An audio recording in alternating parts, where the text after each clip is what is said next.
बिस्मिल्लाहिर्रहमानिर्रहीम, अस्सलामुअलैकुम। Express news की स्पेशल ट्रांसमिशन HBL PSL 9 के हवाले से क्रिकेट का मेला कल से लाहौर में शुरू हुआ और आज इस मेले के दो मजीद मैचेस खेले गए। एक मैच गद्दाफी स्टेडियम लाहौर में और एक मैच मुल्तान क्रिकेट स्टेडियम में खेला गया।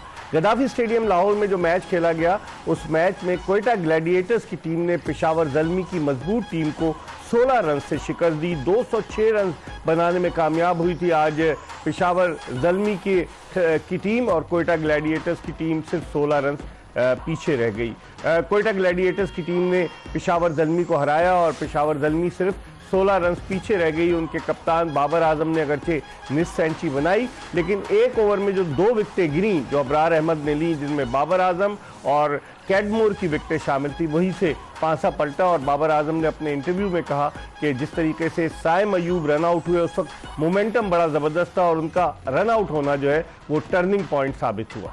इस लिहाज से आज एक मैच तो क्वेटा ग्लैडिएटर्स की टीम जीती 16 रन से, लेकिन दूसरा मैच जिसमें तवक्को की जा रही थी कि बड़ा कांटे का मुकाबला देखने को मिलेगा, Karachi Kings versus Multan Sultans, लेकिन मुल्तान सुल्तान्स ने ये मैच 55 रन के वाज़े मार्जिन से जीता और इस तरह उसने इस टूर्नामेंट का आगाज शानदार अंदाज से किया। आज के इन मैचेस के हवाले से बात करेंगे, PSL के हवाले से बात करेंगे, जो खिलाड़ी आए हैं उनके हवाले से बात करेंगे, जो स्ट्रैटेजी है टीमों की उसके हवाले से बात करेंगे। और हमारे साथ मौजूद हैं खुर्रम मंजूर, पाकिस्तान के टेस्ट ओपनर, और उनके साथ मौजूद है तनवीर अहमद, पाकिस्तान के टेस्ट फास्ट बॉलर। इन दोनों से बात करेंगे और गुफ्तगू के सिलसिले का आगाज़ करते हैं खुर्रम मंजूर से। खुर्रम, पहले तो कराची किंग्स के मैच पर बात करते हैं जो अभी थोड़ी देर पहले ख़त्म हुआ। मुल्तान सुल्तान्स ने जिस तरीके से आउट क्लास किया कराची किंग्स को, बिखरी बिखरी नजर आई कराची किंग्स की टीम। हालांकि टॉस शान मसूद ने जीता और उनको खिलाया और टारगेट के लिए जा रहे थे कराची किंग्स वाले, लेकिन टारगेट नहीं अचीव कर सके। देखिए, अब आपने कल से अभी तक 3 मैच हुए हैं और आपने एक चीज़ का वाज़े फ़र्क देखा होगा, कप्तानी का। ग्राउंड के अंदर जो कप्तानी अच्छी करेगा या अच्छे डिसीजन लेगा अच्छे टाइम पे, उसकी टीम को फेवर जाएगा और इसमें कोई डाउट नहीं। रिजवान बड़े स्मार्टली मूव करते हैं अपने प्लेयर्स को, वो बैटिंग में हो या बॉलिंग चेंजेस में हो, इवन फील्डिंग जहां हॉट स्पॉट होता है जिसपे अहम कैचेस आते हैं, स्पेशली उन टारगेट्स को प्लान किया जाता है। स्पेशली किस तरफ हवा ज़्यादा है उस तरफ से स्पिनर को लेके आना है, नहीं लेके आना है, ये स्ट्रेटेजी ग्राउंड में दिख रही थी। ये कहीं ना कहीं उसको कप्तानी का एडवांटेज जाता है। आप देखें, मैं कल से एक बात कर रहा हूँ, 200 रन बहुत होते हैं सर। आज 185 पे मैच जीत गए ना वो, उससे मुझे ऐसा लगता है, हो सकता है मैं गलत हूँ, जितने अभी तक प्लेयर खेलने हैं कल से अभी तक, सबसे हल्के नाम के जो बॉलर थे वो मुल्तान के पास थे, मगर सबसे अच्छी डिसिप्लिन बॉलिंग उन्होंने की। अब्बास आफरीदी नहीं, देखें पिछले साल की प्रोडक्ट है सर। अगर आप देखें बड़े मोहम्मद अली वो पहला सीजन PSL, अभी SPL उनमें, उससे पहले T20 में उन्होंने किया। कोई भी ऐसा नहीं है कि जिसने 100 मैच खेले में, किसी ने 70 मैच खेल रहा है, कोई 8 लीगें खेल रहा है। उसामा मीर ये भी सर अभी आए, पिछले साल से ये वो कलंदर के कैंप से हाईलाइट हुए हैं ये। तो देखा जाए अच्छी कप्तानी और उनको ब्रीफ, बॉलर्स को अच्छी ब्रीफ किया वो कि आपने एक्चुअल बॉल क्या करनी है, हम आपसे चाह क्या रहे हैं। देखिए, मार हर बॉलर को पड़ती है, T20 गेम ही एंटरटेनमेंट का है, मगर अच्छे प्लानिंग और डिसीजंस। सही। तनवीर, आप क्या कहेंगे आज जो जिस तरीके से कराची किंग्स की टीम हारी, उनका कप्तान तब्दील हुआ, उनका हेड कोच फिल सिमंस आ गया और कराची किंग्स ने एक बड़ी हाइप बनाई हुई थी। आज मैं देख रहा था कि 4 एक्सपर्ट थे, वो कह रहे थे कराची किंग्स जीतेगी, लेकिन उल्टा हो गया। और जिस तरह से टॉस जीतकर शान मसूद ने मुल्तान सुल्तान्स को पहले खिलाया, आप समझते हैं उनके जहन में क्या था? क्योंकि वहाँ तेज़ हवा भी चल रही थी, उनके जहन में क्या था कि वो टारगेट को अचीव कर लेंगे बैटिंग को उनकी देखते हुए? देखिए, जो पिछले मैचेस हुए हैं उस हिसाब से तो हर कप्तान यही सोचेगा कि मैं टॉस जीतूं, पहले फील्डिंग करूं, फिर उसके बाद हम रन चेस करने की कोशिश करें। लेकिन मुल्तान की जो पिच है वो कज़ाफी स्टेडियम और रावलपिंडी से बहुत डिफरेंट है।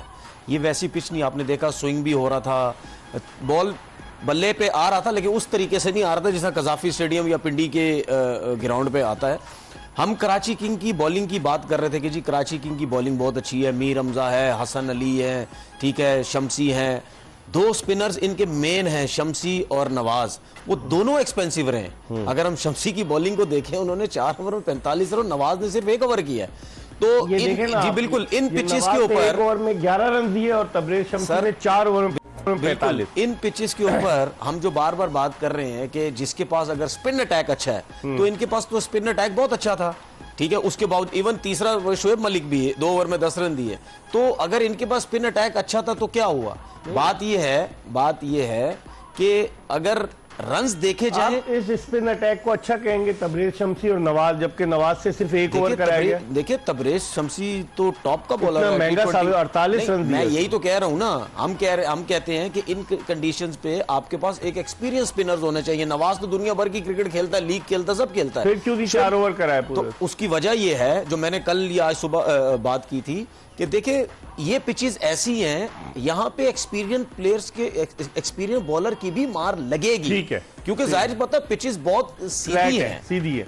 खुर्रम, आप क्या कह रहे थे कि जिस तरीके से जो इनके पास बॉलिंग अटैक का अगर हम दोनों का कंपैरिजन करें कि आपने सही कहा मोहम्मद अली इतना तजुर्बाकार नहीं था, और उसके अलावा अगर आप देखें, बाज देख ले सर, डेविड विली एक एक्सपीरियंस है और उसने डैमेज किया, मगर ऐसा उसने नहीं किया कि उसके कोई वेपन से डैमेज हुआ है, सिवाय वो एक बॉल जो 7 को उसने की है, वो भी शॉर्ट पांव से खेलते हैं, छोटे एक तो उनकी हाइट छोटी है और छोटे कदम से खेलते हैं, इसलिए वो डिसीव हुए, उनका फुट मूवमेंट हिल ही नहीं है। अगर वो क्लिप चलाई जाए तो अगला जो पांव था वो एक जगह स्टिल था और बॉल सामने से मूव कर गया, इतना बॉल एक्स्ट्रा ऑर्डिनरी नहीं था। मगर ये कह लें कि एक्सपीरियंस प्लेयर है। डिसीजन सही था टॉस जीतकर पहले उनको? बिल्कुल गलत सर, बिल्कुल ऐसा बनता ही नहीं। आप देखें टॉस जीत के अगर 10 के एवरेज से खेले आप उनको दें, या उन्होंने 185-86 की, ये करते, ये डैमेज नहीं करते। आपकी बॉलिंग पे अगर डाउट देखें, यहाँ आपने ना डर शो किया, ये आपने बहादुरी शो नहीं कॉन्फिडेंस है इसका मतलब। हाँ, बेसिकली आप चाह रहे थे हम बैटिंग से जीत जाए, विंस है, शान है, शोएब मलिक है, मतलब आप बैटिंग पे रह, नवाज आ गया, हम संभाल लेंगे। देखें जितने भी प्लेयर हैं विद रिस्पेक्ट, कोई भी इनफॉर्म नहीं है। विंस भी 2 साल से स्ट्रगल कर रहा है हर लीग में, वो इंग्लैंड की टीम में भी नहीं, इंग्लैंड के इवन काउंटी उसका सीजन बहुत बुरा गया है। सिवाय शान के आप उठा के जितने प्लेयर हैं, शोएब भाई ने जो इनिंग खेली, इनके साथ अगर इनिंग बिल्ड करने वाला होता क्यों नहीं अच्छा रिजल्ट होता। तनवीर, शोएब मलिक की बात करें, अक्टूबर 1999 में पहला वनडे इंटरनेशनल मैच खेले और अब 2025 आ गया। अभी तक वो अगर चले इंटरनेशनल क्रिकेट में नहीं, लेकिन तकरीबन 25 साल से वो क्रिकेट खेल रहे, फिटनेस ज़बरदस्त है। तो आज जो उन्होंने बैटिंग की, जो उनके 50 से ज़्यादा रन थे, वो समझते हैं अगर वो भी नहीं होते तो 130 भी नहीं कर पाती कराची किंग्स की टीम। देखिए हर प्लेयर का एक डिफरेंट स्टाइल होता है। T20 क्रिकेट में भी लाइक शोएब मलिक हो गए, डोसन हो गए, बाबर आजम हो गए, ये इस किस्म के प्लेयर भी आपको T20 क्रिकेट में चाहिए। लेकिन इन ऐसे प्लेयर्स के साथ आपको जब मैच खत्म करना है तो उसके बाद आपके पास ऐसे प्लेयर हों गैप में स्ट्रोक्स खेले। आप देखें शोएब मलिक ने, उनका गेम है ही इसी तरह ही, वो छक्के भी लगाते हैं, वो गैप शॉट्स भी बड़े जबरदस्त खेलते हैं, मतलब इकोनॉमी जितनी चाहिए होती है उस हिसाब से खेलते हैं। लेकिन इनके साथ कोई ऐसा प्लेयर हमें अभी कराची किंग में नजर नहीं आ रहा। अगर आप ये सोचें कि शोएब मलिक के साथ नवाज रह के ये मैच जिता देगा, ऐसा कभी नहीं होगा। आपको कैरून पोलार्ड सर वो चले हुए कारतूस है, सर वो चले हुए कारतूस है, आप उनके ऊपर नहीं सुने। मैं बात का इंटरप्ट कर रहा हूँ।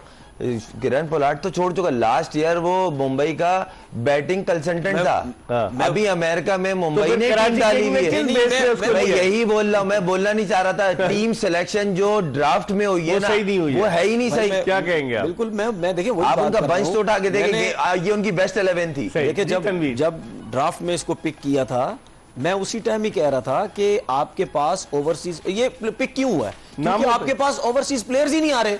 तो जब ओवरसीज प्लेयर ही अवेलेबल नहीं होंगे तो फिर आप पोलार्ड जैसी लड़कों को पिक करेंगे ना। देखिए कराची किंग में हमेशा से ये प्रॉब्लम रहा है, आपके कोचेस चेंज हो जाते हैं, आपके कप्तान चेंज हो जाते हैं, अब पता नहीं ये क्या कहते हैं, फ्रेंचाइज के जो लोग हैं, ओनर्स हैं, वो शोएब मलिक ने भी कप्तानी की है, खुर्रम याद होगा, बाबर आजम ने भी कप्तानी शुरुआती तो सबके, तो आप सबके हालात तो देखे ना क्या है, इनसे टीम बनती नहीं है, ड्राफ्टिंग में पता नहीं क्या जो है वो कर रहे होते हैं। देखिए ये रन्स जो है ना, ये रन्स इतने बुरे रन्स नहीं थे चेज करने के लिए, 185 हो सकते थे। और हम दूसरी तरफ ये कह रहे हैं कि जी उनकी जो मुल्तान की जो बॉलिंग है वो इतनी एक्सपीरियंस नहीं है। देखिए चाहे आप इंटरनेशनल क्रिकेट खेले हैं या नहीं खेले, अगर कोई लड़का डोमेस्टिक क्रिकेट भी कुछ अरसा खेल लेता है ना, या वो लीग्स क्रिकेट भी खेलता है, तो उसके पास बहुत एक्सपीरियंस हो जाता है कि हमने किस तरह बॉलिंग करनी है, किस तरह बॉलिंग नहीं करनी है। तो मतलब अच्छा, एक चीज मैं और बोल दूं, देखिए अंडर 19 की प्लेयर्स की बात होती है ना, देखिए इमर्जिंग कैटेगरी सुने ना, रखी है ना। देखिए सुने, अंडर 19 प्लेयर्स की बात होती है ना, मैं ये कहता हूं कि आप जो पाकिस्तान अंडर 19 के प्लेयर्स होते हैं ना, आप सारे उठा के ना पीएसएल में डाल दिया करो।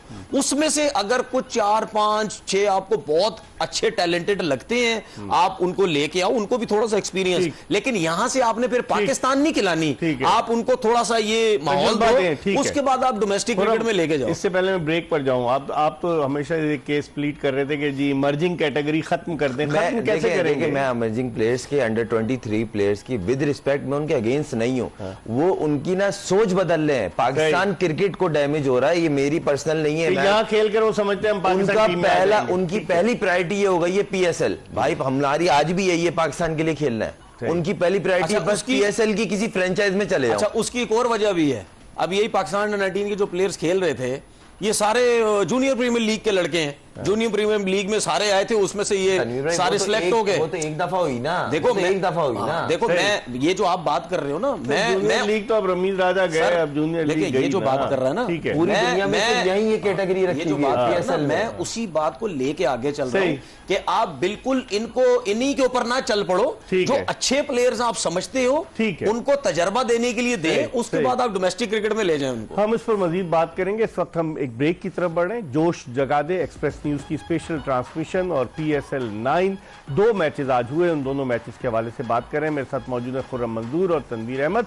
ब्रेक के बाद इन दोनों के साथ दोबारा आपको ज्वाइन कर रहा था कि इन पिचेस पे जितनी अच्छी बॉलिंग भी हो, अगर मार पड़ने लगेगी, मार पड़ेगी। मैं आपको शर्त के साथ कह रहा हूं कि इब्रार ने जब कैडमोर को और उसको बाबर को आउट किया था ना, उसके बाद 2 बॉल आई थिंक बाकी थी 16वें ओवर की, आपको आसिफ अली को भेजना चाहिए था। आपको ये क्या नाम है उसको, रॉम्बेन पावल आया नहीं, इनका जो वो बैट्समैन है, लेफ्ट हैंडेड बैट्समैन, क्या नाम है उसका, डैन मोजले, उसको नहीं भेजना चाहिए था। देखो उसकी रीजन है, आसिफ अली का PSL में एक इंपैक्ट है, ये पता है कि यार ये कुछ भी नहीं करेगा और बहुत कुछ कर देगा, ठीक है।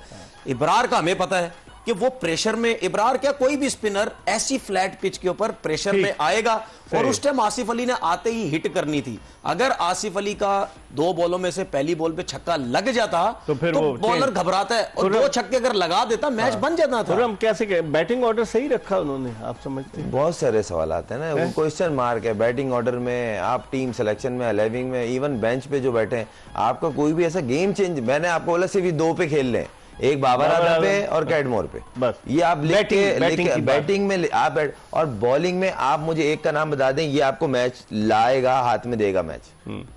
आप कोयटा की 5 बॉलर देख लें, आप खुद बोलेंगे नहीं आमिर गेम मूव करता है, हसनैन कर सकता है, पेस है, फिर वो लेफ्ट अबरार है, मतलब अकील हुसैन है, मतलब एक दिख रहा है, 4-5 ऑप्शन है। यार मैं हैरान इस चीज को, इकबाल भाई, साहिम अयूब बॉलिंग करने आ गया, स्पिन 3 ओवर कराए उससे, मैं समझ नहीं आया। फर्स्ट वो चेंज हुआ है तो स्पिनर जो आया वो साइम आया है।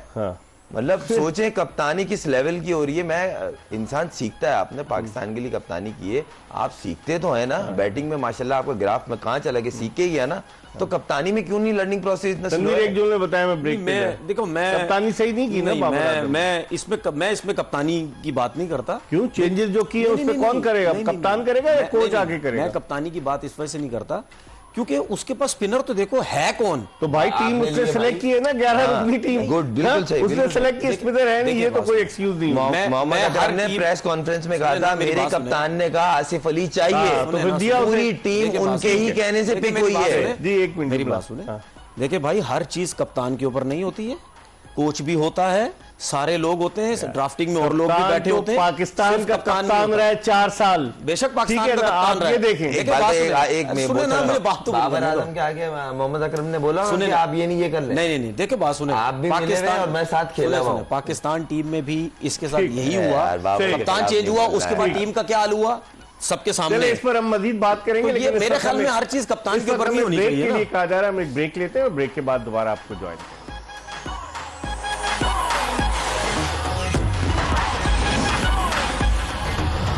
ब्रेक के बाद एक मरतबा फिर एक्सप्रेस न्यूज़ की स्पेशल ट्रांसमिशन जोश जगादे में आपको खुशामदीद कहते हैं। आज हमने बात की दो मैचेस जो आज खेले गए, जिसमें कि कोयटा ग्लैडिएटर्स की टीम ने पेशावर ज़ल्मी को हराया और मुल्तान सुल्तान्स ने कराची किंग्स को शिकस्त दी। कल बड़ा इंपॉर्टेंट मैच खेला जाने वाला है, कोयटा ग्लैडिएटर्स वर्सेस लाहौर कलंदर्स, और लाहौर कलंदर्स अपना पहला मैच 8 विकेटों से हार गई थी इस्लामाबाद यूनाइटेड के खिलाफ। तो कल के मैच के हवाले से बात करते हैं। खुर्रम, चेंजेस देखते हैं लाहौर कलंदर्स की टीम में, जो आप दोनों इस बात पर मुत्तफिक हैं, जो इनका वीक लिंक है एक अच्छा स्पिनर ना होना। बिल्कुल, और ये बहुत कमी महसूस कर रहे हैं सिकंदर रजा की, जिस तरह की उसकी वो आ जाएंगे मेरे ख्याल में आज उनका शायद IL T20 के बाद। वो जबरदस्त अभी फॉर्म में, उस तरह का प्लेयर अगर आपके पैकेज में हो, बैटिंग भी कर लेता है, बैटिंग बॉलिंग सर भी। बहुत डायनेमिक बैटिंग कर रहे हैं वो। अभी नॉर्मल प्लेयरों वाली बैटिंग नहीं कर रहे हैं, वो सिंगल हैंड मैच जिता देते हैं जिस मैच में वो रहते हैं।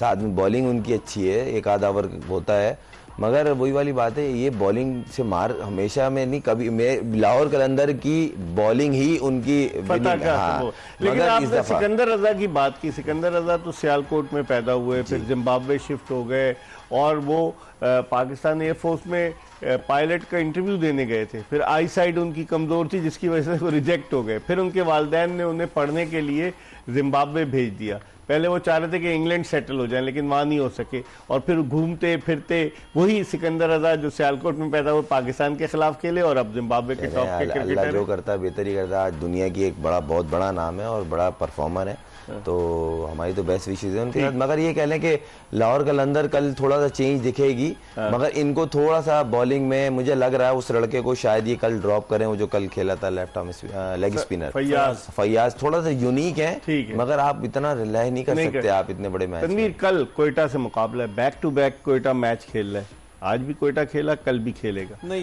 ये कोई एक्सक्यूज नहीं है मेरे ख्याल में। नहीं, लेकिन चले मान लिया T20 क्रिकेट है, अब एडवांटेज किसको होगा, आप ये क्या समझते हैं? देखिए, बड़ी टीम जब पहला मैच हारती है नीचे तो गिरती है, और उसके बाद उनके पास, जिस तरह हमने बार बार बात की है, देखिए स्पिनर्स की बात हो रही है, लेकिन मैं बार बार एक चीज कह रहा हूं, जब उनके फास्ट बॉलर भी फॉर्म में नहीं है उनको भी उठना पड़ेगा, क्योंकि वो 2 दफा जो जीते उनकी फास्ट बॉलिंग के साथ स्पिनर भी थे। ऐसा नहीं है सिर्फ राशिद खान थे या सिकंदर रजा थे, आपको क्रूशियल टाइम पे जमान ने जितवाए मैचेस। हारिस रऊफ ने लास्ट ओवर में स्लो वन तेज बॉलिंग यॉर्कर्स करके शाहिद की फॉर्म अच्छी थी। इन दोनों फास्ट, स्पेशली रऊफ और उसकी बात करूंगा, इनकी वो फॉर्म नहीं है, वो चीज नहीं नजर आ रही। लेकिन पहला मैच है ना, एक मैच अभी आप इनको देखें ना, 9 मैच खेलने टोटल। नहीं, लास्ट 2 साल से भी पहला मैच ही खेल रहे थे, लेकिन फॉर्म अच्छी थी, पेस अच्छा था, स्विंग बहुत अच्छी थी, तो वो मिसिंग नजर आ रही है। लेकिन मैं ये समझता हूं कि लाहौर कलंदर अगर इस टूर्नामेंट में आगे जाना है और अगर इनके स्पिनर्स फास्ट बॉलर्स को परफॉर्म करना, वो तो करना है, लेकिन टॉस जीत के पहले बॉलिंग करें,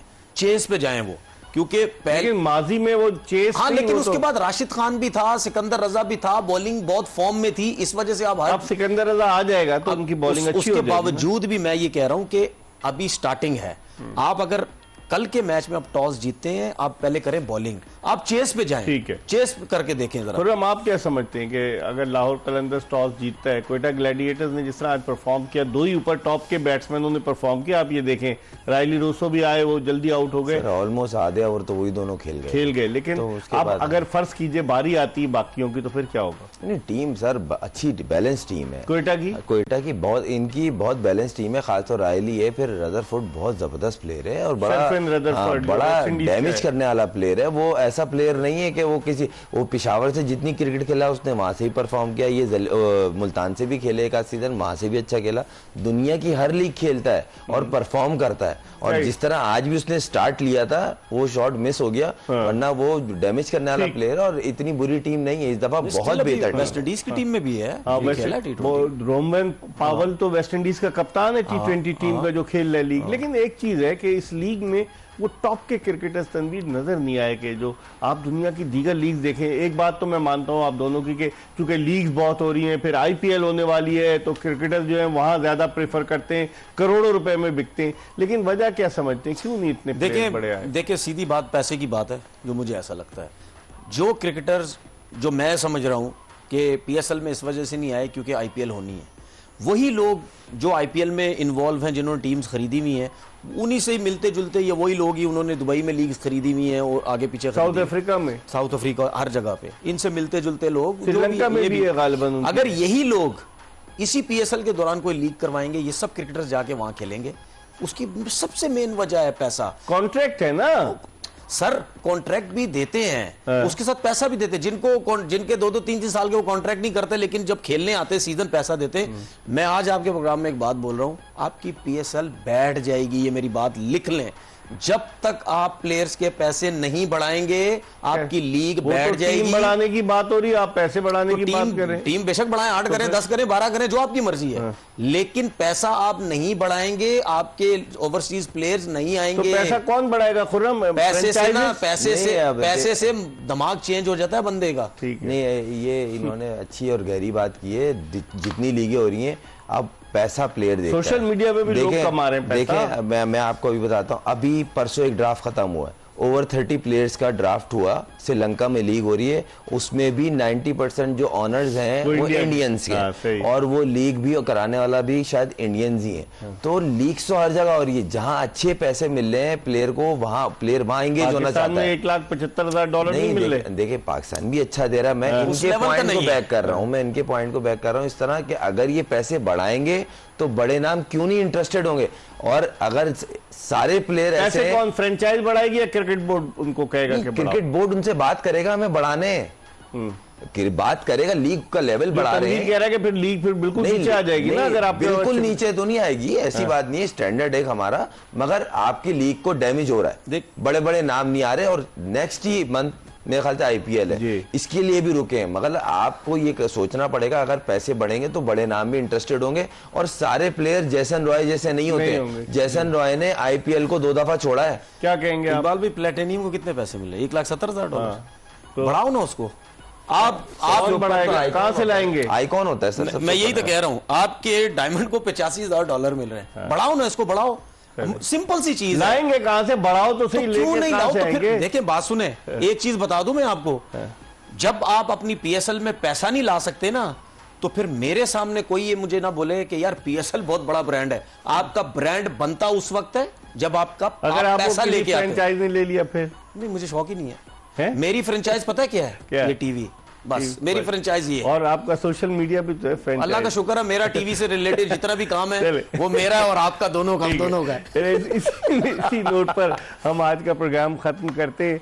आपने गुफ्तगू सुनी तनवीर अहमद और खुर्रम मंजूर की, और दोनों ने बड़े गहराई में जाके एनालिसिस किए। दोनों जो कि पाकिस्तान की सब कैप अपने सर पर सजा चुके हैं, तो हर टीम का इन्होंने जो आज मैचेस हुए उनका कंपैरिजन किया, और लाहौर कलंदर्स और कोयटा का जो मैच हो रहा है उसके हवाले से बात की। इंशाअल्लाह ताला अगर ज़िंदगी ने वफा की तो कल रात 11 बजे हम आपकी खिदमत में हाजिर होंगे, क्योंकि कल मैच शाम 7 बजे शुरू होगा, कोयटा ग्लैडिएटर्स वर्सेस लाहौर कलंदर्स। और इंशाअल्लाह ताला आपसे फिर मुलाकात होगी। मिर्ज़ा इकबाल बेग और एक्सप्रेस न्यूज़ की पूरी प्रोडक्शन टीम को इजाज़त दीजिए। अल्लाह हाफिज़।